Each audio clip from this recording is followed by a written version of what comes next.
Eclesiastes 7, do 1 ao 4, e o versículo 13 e 14. Hoje nós teremos uma parte introdutória do que Eclesiastes e também esse capítulo 7 começa a trabalhar com a gente.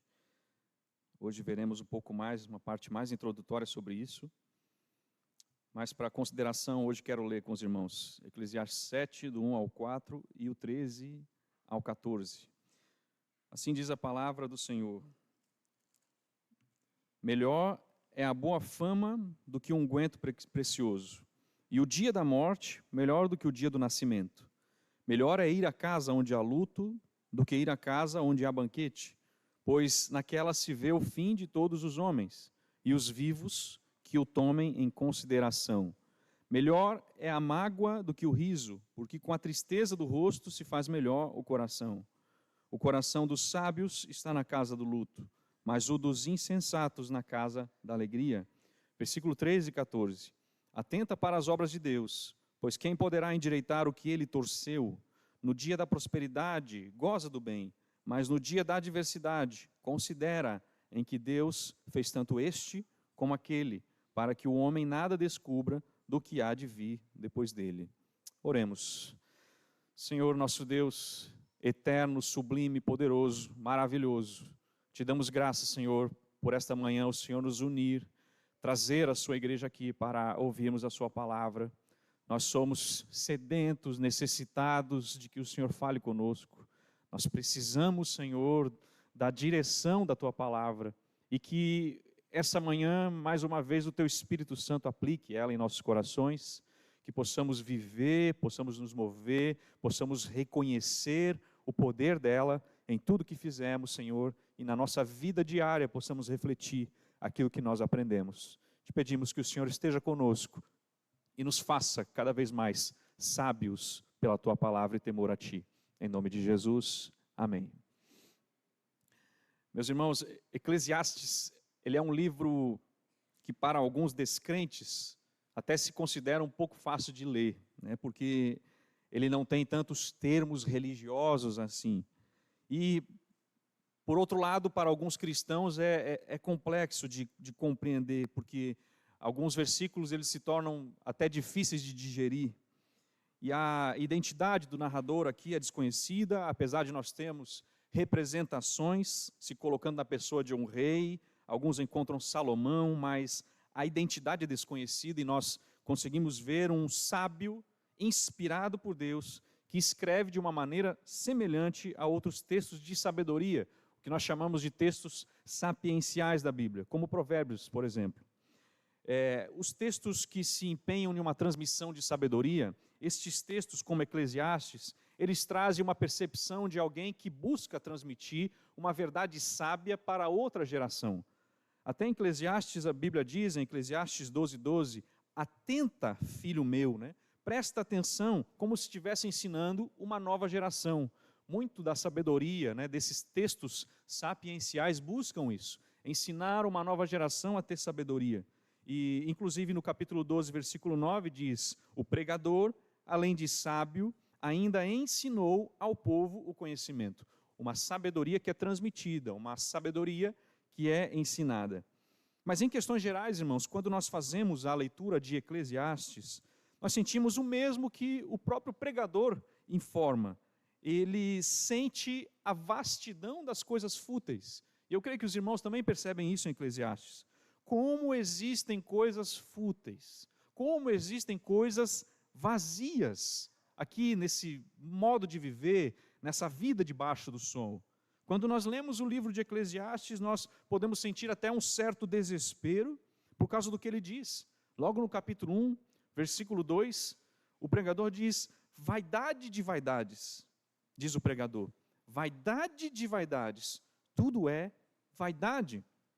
Além disso, como cidadãos, ao lermos Eclesiastes, nós encontramos uma concordância entre o que está sendo escrito e aquilo que nós vivemos, as injustiças que nós enxergamos, sobre as decepções da vida que nós passamos, a dificuldade que nós temos em assimilar a morte que sempre está ao nosso redor. Eclesiastes então nos lembra que vivemos em um mundo caído. O apóstolo Paulo já ensinou isso também. Eu convido os irmãos a abrirem em Romanos 8. isso não é uma particularidade de Eclesiastes, né? A Bíblia também revela essas questões para nós. Romanos 8, versículo 20 a 21.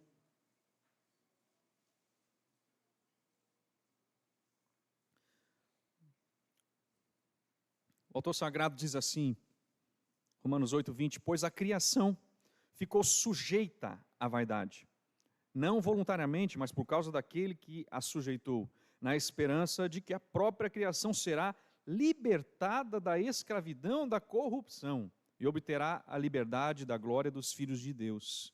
Aqui a palavra que Paulo usa, né, para o aspecto de vaidade, é a tradução da Septuaginta de futilidade.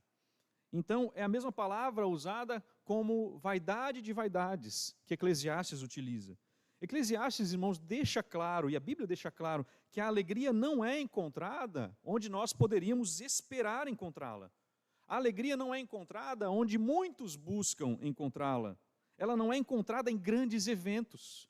A alegria não é encontrada em momentos memoráveis em si. Eclesiastes capítulo 2, versículo 22, é até desesperador esse texto, né? Eclesiastes 2, 22, a Bíblia diz assim, pois que tem um homem de todo o seu trabalho, que tem um homem de todo o seu trabalho e da fadiga do seu coração, em que ele anda trabalhando debaixo do sol. Versículo 23, porque todos os seus dias são dores, o seu trabalho, desgosto, até de noite não descansa o seu coração, também isso é vaidade. Irmãos, essa passagem é desesperadora, né?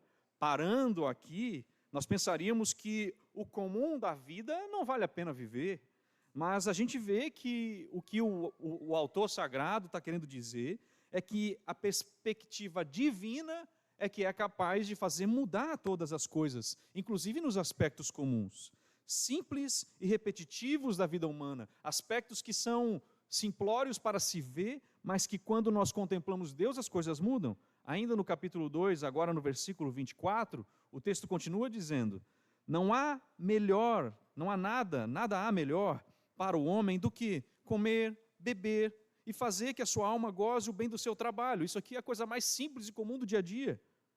E ele diz, no entanto, vi também que isso vem de onde? Da mão de Deus. Versículo 25 ainda diz, pois separado deste, quem pode comer ou quem pode alegrar-se?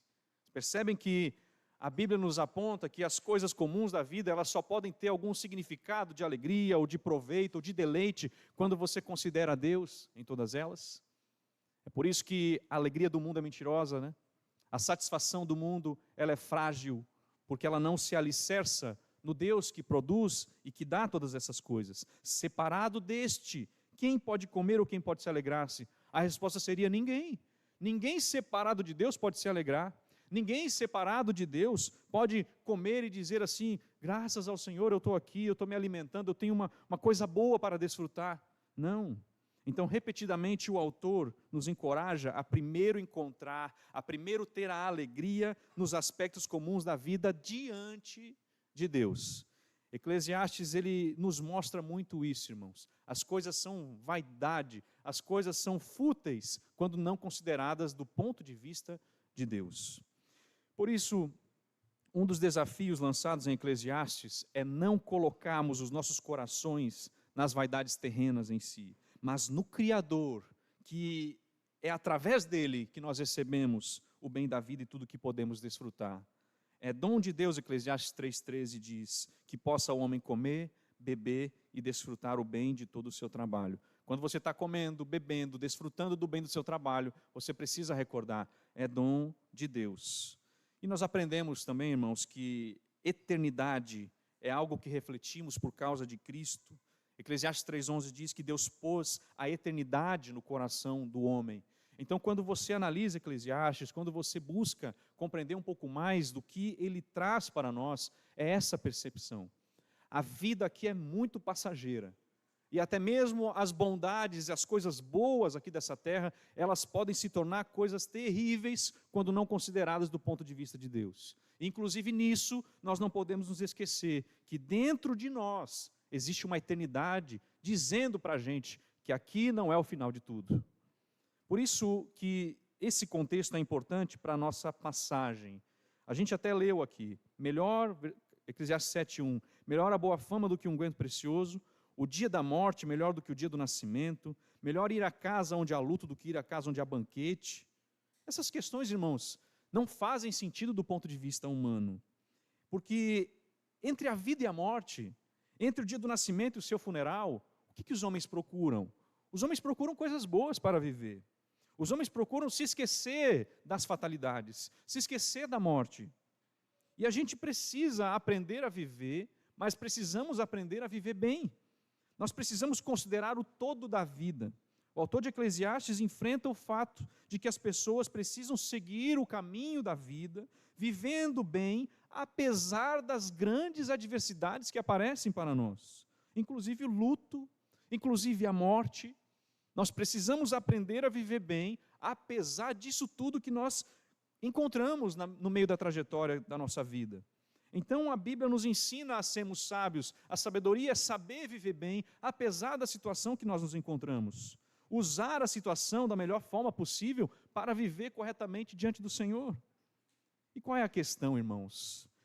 Nós somos fascinados pelas coisas boas. Nós achamos que a vida consiste nas coisas boas. Porém, nós começamos a compreender melhor a vida em Eclesiastes, ao olharmos para as adversidades, os momentos e os desdobramentos difíceis do nosso viver e percebermos a sabedoria dentro dessa situação. Se nós pensarmos, irmãos, que a vida neste mundo consiste apenas de coisas boas, nós seremos pelo menos duas coisas: iludidos e também limitados. Nós seremos iludidos porque nós criamos uma realidade que não existe. Nós seremos iludidos porque nós começamos a acreditar em uma realidade que nós inventamos, mas não é a realidade que a Bíblia coloca para você. E nós seremos limitados porque nós não vivemos uma vida completa. Nós passamos por certas etapas da nossa vida como se desejando estarmos anestesiados, inconscientes dessa parte do viver que você tem. Eu acredito que muitos de nós, eu também me coloco junto, desejaríamos passar por certas situações, igual aquele filme Clique, não sei se vocês já viram, né, do Adam Sandler. Quando é uma situação difícil, ele tem um controle que coordena a velocidade que as coisas passam, inclusive, e quando ele está passando por uma discussão no casamento, por uma dificuldade no trabalho, ele aperta o botão de passar, quer passar logo. E no final, né, eu acho que todo mundo já assistiu, né, esse filme, mas no final, a questão é que ele passou pela vida, a maioria da vida dele foi perdida, porque ele se esqueceu que não deveria avançar, porque as dificuldades, as tribulações, né, colocando uma linguagem mais crente, né, fazem parte do viver. Então, irmãos, Eclesiastes nos ensina sobre a vida, mas Eclesiastes também nos ensina sobre a morte. Eclesiastes nos ensina sobre coisas pequenas, coisas simples, mas também nos ensina sobre coisas duradouras, sobre coisas que são interessantes e impactantes em uma vida complexa que nós vivemos. Nós aprendemos sobre as coisas que se passam debaixo do sol, mas também aprendemos a olhar para a eternidade. Então essa vastidão de realidades boas e ruins, até podem ser resumidas no texto que nós lemos no começo. Eclesiastes 7, do 13 ao 14. Os irmãos percebem que aqui a gente encontra dois tipos de dia, ou dois tipos de contexto de nosso viver, que se apresentam constantemente. Eclesiastes 7, versículo 13, a Bíblia está dizendo assim: atenta para as obras de Deus, pois quem poderá endireitar o que ele torceu? Aí aqui, até a pessoa começa a pensar assim, quer dizer que Deus está criando o mal, no sentido de querer causar uma coisa maligna, mas não é isso que ele está dizendo. Inclusive, mais para frente, ainda no capítulo 7, no versículo 29, a Bíblia diz assim, né, conferindo uma coisa com a outra, o pregador diz, ele diz assim: eis que tão somente achei que Deus fez o homem reto, mas ele se meteu em muitas astúcias. Você não pode colocar culpa em Deus nas coisas más ou na maldade do homem, mas você percebe que tudo isso ainda está debaixo do controle de Deus e você precisa viver nessas situações. Versículo 14 de Eclesiastes 7 diz: no dia da prosperidade, goza do bem, mas no dia da adversidade, considera em que Deus fez tanto este como aquele, para que o homem nada descubra do que há de vir depois dele. É quase que Deus dizendo assim, você é humilhado, passando por dias ruins. É quase que se Deus dissesse assim, você precisa enfrentar dias ruins para considerar quem você é. Você não tem o poder de ver as coisas lá na frente. Você não tem o poder de considerar as coisas com a sabedoria profunda e a onisciência de Deus. Mas você precisa reconhecer que tudo isso ainda provém de Deus para o seu ensino. Provérbios 16, versículo 4, é um texto também que é importante nesse contexto. Um texto que diz assim, Provérbios 16, 4. O Senhor fez todas as coisas para determinados fins, e até o perverso para o dia da calamidade. O que significa isso?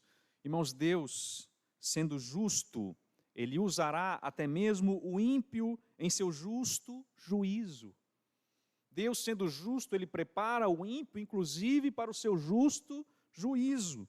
É isso que Romanos 9, 22 nos diz. Que diremos, pois, se Deus, querendo mostrar a sua ira e dar a conhecer o seu poder, Ele quer revelar a sua ira, Ele quer revelar o seu poder, e Ele diz assim, suportou com muita longanimidade os vasos de ira, preparados para quê? Para a perdição. Existem ímpios, existem vasos de ira que estão sendo preparados para a perdição, para Deus revelar, mostrar a sua ira sobre eles e dar a conhecer o seu poder. Versículo 23 ainda diz em Romanos 9, a fim de que também desse a conhecer as riquezas da sua glória em vasos de misericórdia. Para que misericórdia se não existe juízo? Já pararam para perceber? O contrário é importante. Para que misericórdia se não existe juízo? Deus prepara aqueles vasos de ira para demonstrar a sua ira, e também em contraste, por causa disso, Deus revela a sua graça, a sua misericórdia, para a glória que Ele preparou de antemão. Então aqueles que persistem na maldade, aqueles que rejeitam a justiça de Deus, serão instrumentos no desenrolar da justiça de Deus, e no final das contas, Deus vai manifestar a sua justiça. Por isso que nós precisamos considerar melhor os dias bons, os dias maus, as pessoas praticando bondade e as pessoas praticando a perversidade. Outra questão que eu preciso enfatizar é o caráter das comparações vivas que encontramos nos livros de sabedoria. Aqui enfatizando Eclesiastes, o capítulo 7, só no capítulo 7 existem 7 comparações diretas entre o que é melhor e o que é pior, o que é bom e o que é melhor do que o que você acha que é bom. Além de outras comparações ainda no decorrer do capítulo. E pensa, irmãos, numa coisa que nós fazemos o tempo inteiro. O que nós fazemos o tempo inteiro é comparar. Hoje mesmo, quando você parou para sair da sua casa, você fez comparações. Você comparou qual era o caminho melhor para seguir. Hoje eu cheguei aqui, estava chovendo, eu fiz uma comparação. Será que eu saio agora com a chuva muito forte e eu me molho? Ou eu espero mais uns 10 minutos e a chuva vai terminar, vai cessar? Tudo é comparação, você começa a comparar o que é melhor de eu fazer. Você compara todas as coisas. É claro que algumas comparações, aparentemente, são mais fáceis de você considerar. Por exemplo, é melhor sentir dor ou é melhor não sentir dor?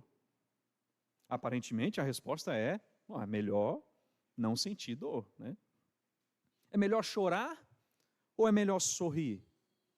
Aparentemente, a resposta é melhor sorrir. Por que eu digo aparentemente, irmãos? Porque na Bíblia, nós somos chamados a ser sábios. E na sabedoria, a visão é um pouco mais aguçada. Nós aprendemos, irmãos, que tem coisas indesejáveis de se passar, mas que são melhores do que outras, por causa do efeito que elas têm em nós. Isso é misericórdia, isso é graça de Deus. O Salmo 119, versículo 71, o salmista diz, foi-me bom ter eu passado pela aflição. Como assim foi bom? Para que aprendesse os teus decretos. Vocês têm que aprender uma coisa, e eu preciso aprender também. Irmãos, Deus não desperdiça nenhuma dor.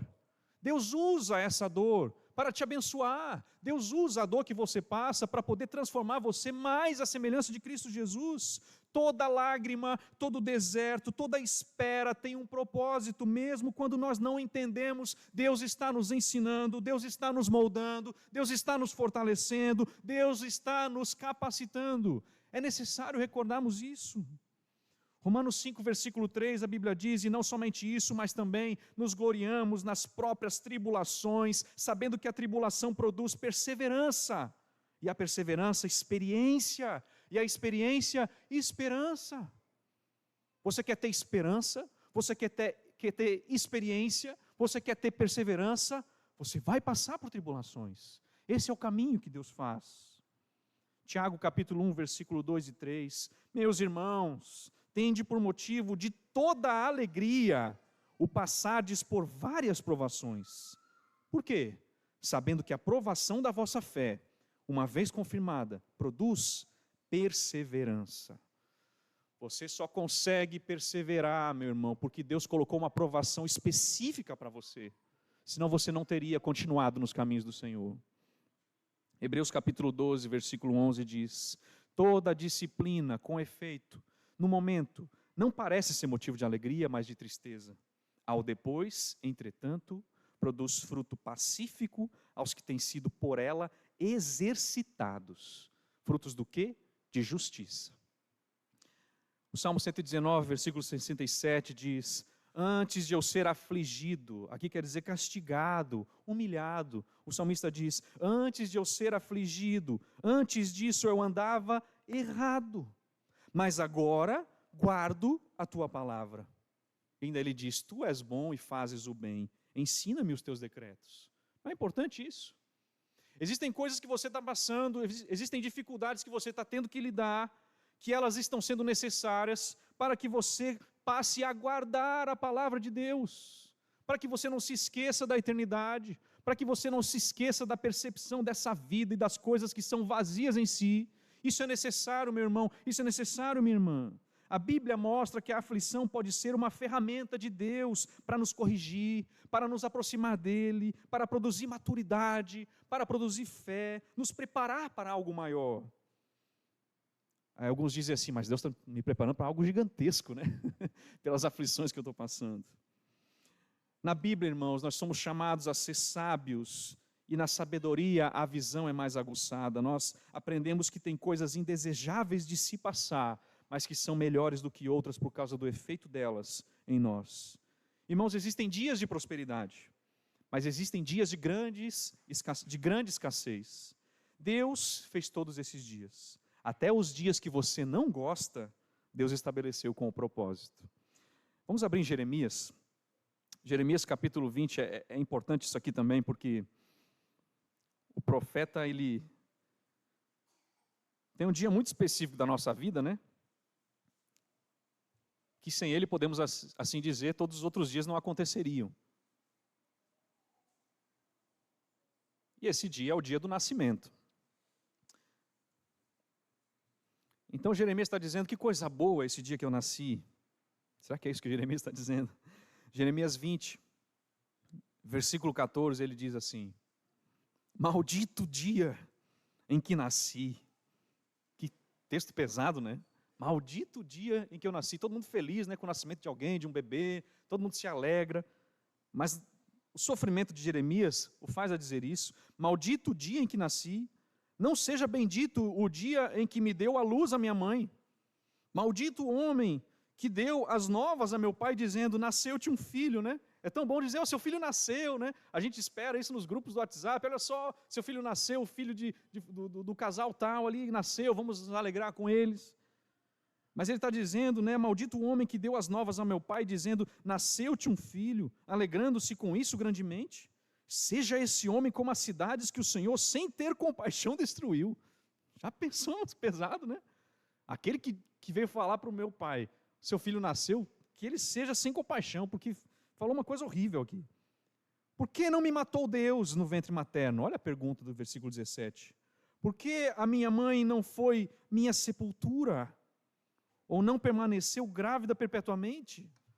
Porque saí do ventre materno tão somente para ver trabalho e tristeza, e para que se consumam de vergonha os meus dias? Irmãos, que coisa terrível, né? Eu não sei se você já questionou alguma coisa assim.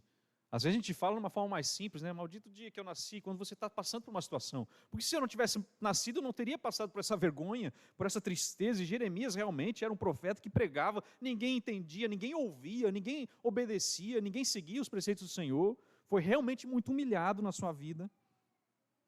Mas por que ele está dizendo isso? Porque ele está dizendo a consideração que ele teve antes da constatação do versículo 13, que é o versículo anterior a toda essa lamúria e tristeza. O que diz no versículo 13? Cantai ao Senhor, louvai ao Senhor, pois livrou a alma do necessitado das mãos dos malfeitores. Quando Jeremias diz toda essa lista, depois do versículo 13, ele está dizendo como estava a sua alma, mas ele pôde cantar, louvar ao Senhor, porque Ele é aquele que livra a alma do necessitado. Então, como Jó dizia, por que eu não morri eu na madre? Por que não expirei ao sair dela? Mas o mesmo Jó depois disse, antes eu o ouvia, eu conhecia só de ouvir falar, mas agora os meus olhos te contemplam. Existe essa transformação em nosso viver, irmãos.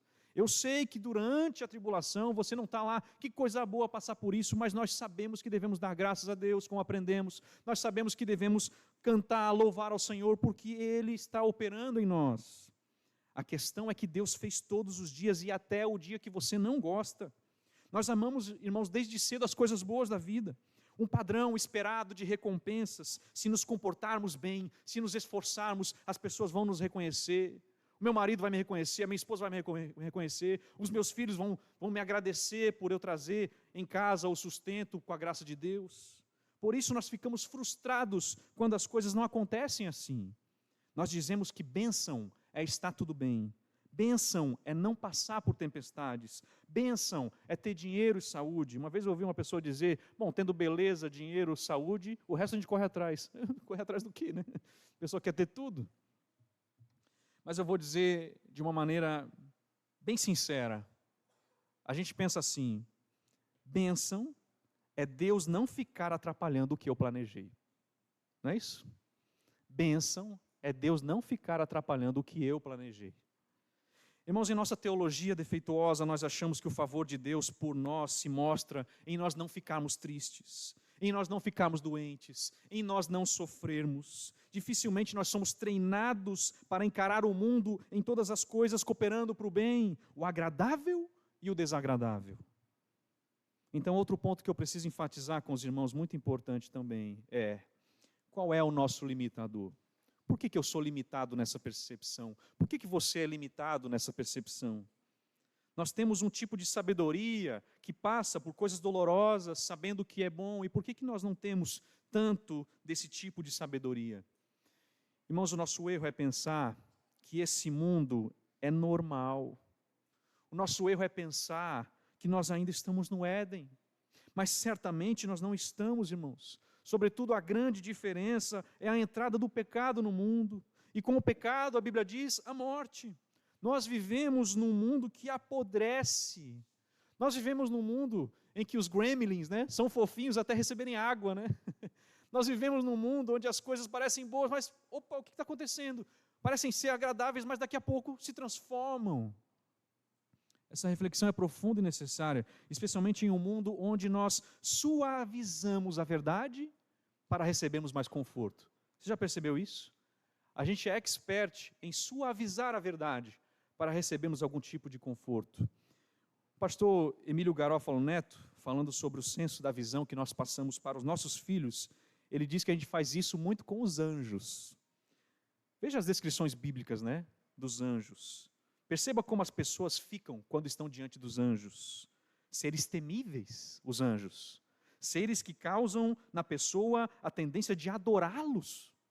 E não de dizer, que gracinha, né? Que coisinha fofa esse anjinho, olha essas asinhas, que coisa mais linda. Você já viu isso na Bíblia? Sobre os anjos? Que coisa mais fofa. Não, irmãos, são seres impressionantes.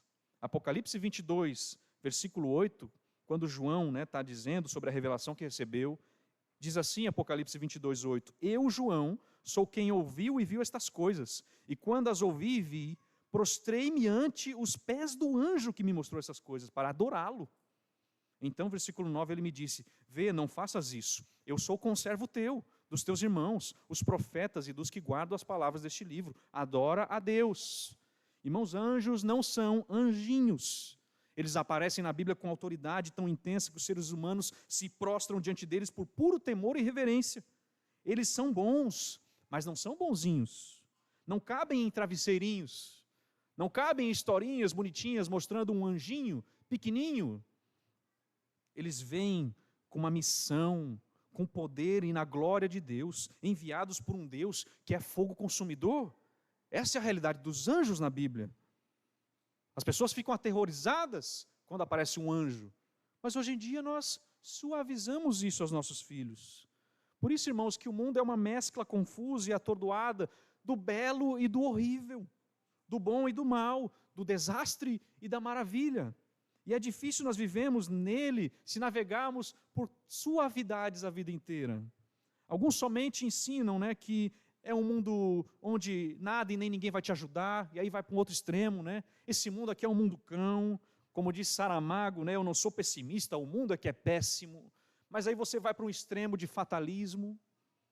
Mas o que a gente aprende, irmãos, na Bíblia? Que existe uma diferença, porque você olha para um mundo caótico, você olha para um mundo ferido, você olha para um mundo moralmente distorcido, mas você tem uma ótica, uma visão celestial, uma visão que tem em Cristo Jesus. E foi Jesus mesmo que nos ensinou: no mundo passais por aflições, mas tende bom ânimo. Eu venci o mundo. Olha a Páscoa hoje, irmãos. Jesus Cristo venceu, a cruz está vazia, o túmulo está vazio. Então nós olhamos para as questões terríveis, a crucificação, nós olhamos para as coisas terríveis, o maquinar dos fariseus, do Império Romano, crucifica-o, mas nós olhamos também para a glória, e Jesus Cristo morreu, mas garantiu que todo o seu povo fosse purificado, recebesse justiça que vem do céu, e isso é uma mescla que nós precisamos ver. Nós não tiramos o sofrimento de Jesus Cristo na cruz, mas nós olhamos além do sofrimento, Cristo glorificado à destra de Deus Pai. É assim que nós vivemos. Outra atitude comum é a de esconder de nossos filhos que as coisas desagradáveis existem. E quando começam nossos filhos a perceber que as coisas não são bem assim, que não é tudo agradável em nossa vida, as nossas crianças começam a temer as trevas mais do que deviam. Por vezes as crianças se voltam contra Deus, quando começam a perceber que o mundo é mais difícil do que elas foram enganadas e dito que tudo estava bem. Quando elas percebem que tem decepções na vida, elas começam a ter uma perspectiva errada. Inclusive algumas pessoas questionam Deus, porque nasceram e cresceram num lar onde foi dito para elas que é tudo tranquilo, as coisas para viver. É tudo muito fácil, só existem dias bons. Irmãos, isso não é pessimismo, isso é discernimento. Nós precisamos ter isso. Olhe para o mundo, perceba a decadência e não se renda ao desespero, mas abrace a verdade como ponto de partida para a esperança. Porque o Evangelho, irmãos, não se encaixa num mundo perfeito. Jesus precisou vir ao mundo, porque esse mundo está coberto, cheio de pecado. Nós sabemos que toda a criação geme e suporta angústias até agora, Romanos 8:22. Nós gememos. Tudo isso aponta para a necessidade de redenção. Irmãos, ser cristão não é usar uma lente que transforma as coisas numa visão que está ruim aqui, mas eu estou me enganando dizendo que está tudo bem. Não. É usar as lentes da fé, que enxergam a escuridão do mundo sem perder a luz da esperança. Você vê e diz: esse mundo jaz no maligno. Mas você vê e diz: eu fui iluminado. Você vê e diz: esse mundo está nas trevas. Mas você diz: eu fui transportado para o reino do Filho do seu amor. Você percebe essa diferença? Então, antes que tudo desmorone, Deus continua sendo Deus. Isso até, irmãos, nos ajuda a pensar um pouco sobre a alegria da vida de um crente. Ou uma vida cristã desagradável. Pouca alegria, pouca meditação, pouca contemplação de Deus. Isso nos distancia de um prazer verdadeiro. Isso entristece cada um de nós. Se você é cristão e está em um grande período triste, pode ser, existem outros motivos que nos entristecem também, mas pode ser o fato de não existir mais alegria, é de você não estar meditando em Deus durante as circunstâncias terríveis da vida. Hebreus 3, versículo 17, Abacuque, 3, versículo 17. O que está escrito para nós? Ainda que a figueira não floresça, nem haja fruto na vide, o produto da oliveira minta, os campos não produzam mantimento, as ovelhas sejam arrebatadas do aprisco, e nos currais não haja gado, acabou tudo, Senhor. Não existem motivos terrenos para eu poder agradecer, mas o versículo 18 diz: todavia eu me alegro no Senhor, exulto no Deus da minha salvação. Faça um teste, prove do Senhor, volte a meditar nele, a buscar ele, e veja como muita coisa vai mudar. Ele é agradável, ele é a fonte inesgotável de alegria. As pessoas dizem por aí, feliz Páscoa. Mas por que eu sou feliz ao lembrar da Páscoa? Porque eu sei que todo sofrimento aqui, Cristo Jesus suportou muito mais por mim. Em troca da alegria que estava proposta, Ele suportou a cruz. Então, irmãos, eu me alegro no Senhor. Você se alegra no Senhor? Você se alegra no Deus da sua salvação? Exulte no Deus da sua salvação hoje. Lembre da Páscoa desse jeito. Você está vivendo num mundo onde tem comparações e se você olhar com a mente mundana, você vai pensar assim, não, só os dias confortáveis são bons, só os dias agradáveis ao meu paladar são bons. Não, é bom porque Deus está com você, é bom porque Deus não te abandona, é bom porque Deus traz maturidade para a sua fé e perseverança até o final. Vamos orar mais uma vez? Ó Senhor Deus, nós precisamos dessa revelação, Senhor. Nós vivemos em dias tão cruéis do ponto de vista humano, e nós olhamos a vaidade, nós olhamos a maquinação do mal, nós olhamos até dentro de nós, quanta coisa que precisamos mudar. Mas, Senhor, pela contemplação de Cristo, pela percepção de que o Senhor fez todas as coisas para o nosso bem, tudo está cooperando para o nosso bem, nós somos, mais uma vez, ajustados em nossa visão. Te pedimos, Senhor, que hoje, lembrando da Páscoa, lembrando da ressurreição de Cristo, possamos perceber, Senhor, que a coisa mais dolorosa para Cristo Jesus, o dia mais sombrio do ponto de vista humano, de trevas ao meio-dia, esse também foi o dia do qual nós recebemos a redenção dos pecados, num sofrimento de Cristo Jesus, no abandono do Pai, por um filho que carregou o pecado por nós, no momento mais cruel de toda a história da humanidade, de maior injustiça. Hoje, Senhor, há mais de 2000 anos depois, nós podemos nos alegrar por causa desse dia. Senhor, nos ajude a comparar o nosso viver entre dias que sofremos e dias que não sofremos tanto, entre dias que nós descansamos e dias que nós estamos mais agitados, mas mesmo assim, Senhor, nos faça como o profeta Abacuque, todavia eu me alegrarei no Senhor, exultarei no Deus da minha salvação.